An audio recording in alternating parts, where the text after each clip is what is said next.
bring in Daniel Flesch. He's a former IDF paratrooper, former senior advisor to the permanent mission of Israel as well. Daniel, thanks for being with us this morning. I want to start sort of with your perspective from having been in the IDF. What exactly did we witness last night? How was Israel able to pull this off? Well, good morning to you both. This is another incredible feat by the Israeli Defense Forces. This is the third time now that they have struck Iran. First two times were last April and October in response to Iranian ballistic and drone strikes against Israel.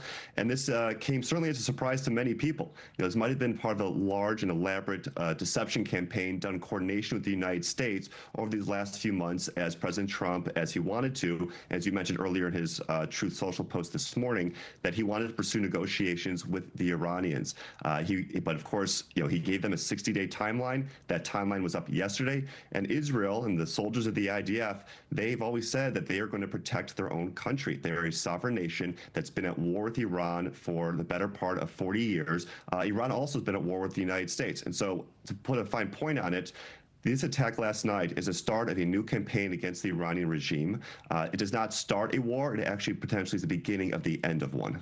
And also, to talk to us about the timing of this attack and what kind of evidence Israel had to have on hand, to pull the trigger on this, if you will, right? Was it more than just the UN watchdog report that there were uranium traces at sites not deemed nuclear facilities? What kind of concrete evidence would they have had to have had?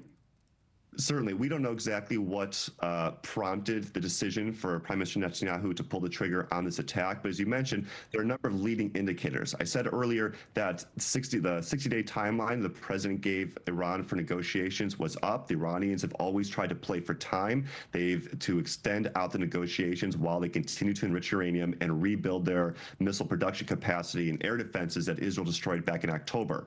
There's also, as you mentioned, the IAEA report that just came out 2 days ago, or yesterday, rather, on Thursday, saying that Iran is in violation of its non-proliferation requirements and is actually expanding its uranium production capabilities. So there's not clear yet what triggered it, but Israel has been preparing this for a very long time. And actually, there's reports that the Mossad itself was on the ground in Israel, that they had established a secret drone base of sorts in Iran, and they used that to launch drones against strategic sites, particularly missile sites. So this has been planned for a very long time. Daniel, as Markie notes, on April 12th, exactly 60 days ago, President Trump gave this warning to the Iranian leader. And fast forward 60 days, and we see the scenes there in Iran. The president posting a little while ago saying, "I gave Iran a chance to make a deal. They couldn't get it done." He goes on to say, "Iran must make a deal before there is nothing left."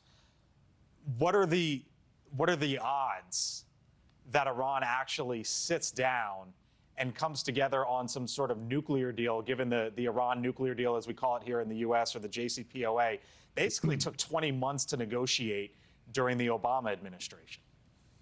Well, the chances certainly have improved this morning, because it's always the case that Iran are masterful negotiators. They always draw out Western powers through long processes. The JCPOA, as you mentioned, 20-plus months to negotiate. And Iran's main priority right now, since October, has been to reconstitute its capabilities, both at home and abroad with its proxy networks, because it is as weak and vulnerable as it has ever been. And every day that goes by in negotiations, Iran can reconstitute, rebuild, and get stronger.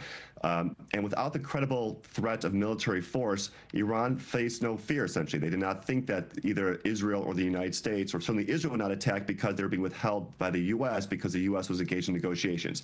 Now it's very clear that Israel is acting unilaterally, as Marco Rubio, Secretary Rubio mentioned last night, but certainly I think in coordination with the U.S. Now, moving forward, Iran has a choice. And President Trump just said it, that, listen, you can come actually negotiate in good faith to end the program, or this is the start of a longer campaign. The ball is very much in Iran's courts. I don't have the faith that they're going to, or the confidence they're going to actually negotiate in good faith, because the nuclear program for this regime is central to its identity and its strategy. Thank you for watching. Subscribe below and download our NewsNation app right now on your phone, and you will get fact-based, unbiased news for all Americans.